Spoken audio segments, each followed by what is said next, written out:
જય શ્રી રામ મિત્રો।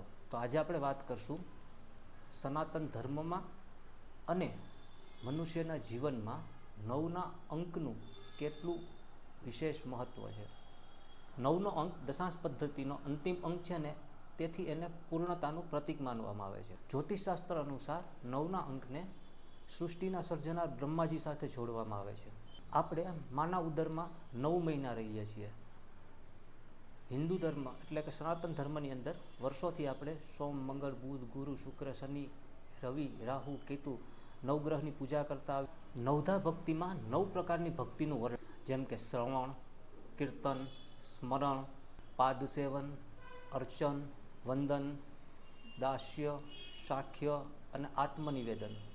નવરાત્રિના 9 દિવસની અંદર આપણે નવદુર્ગાનું પૂજન કરીએ છીએ। ભારતીય કલા અને સાહિત્યમાં નવરસનું વર્ણન કરવામાં આવ્યું, જેમાં કે શૃંગાર, હાસ્ય, કરુણ, રૌદ્ર, વીર, ભયાનક, બીભત્સ, અદ્ભુત અને શાંત। સાહિત્ય અને કલામાં આ નવરસનું વર્ણન કરેલું છે। ભગવાન વિષ્ણુના આજ દિવસ સુધીમાં 9 અવતાર થયેલા છે। 10મો અવતાર કલ્કી અવતાર બાકી છે। બધા યુગના ટોટલ વર્ષોનો સરવાળો કરો ને તો પણ એ 9 જ આવે છે।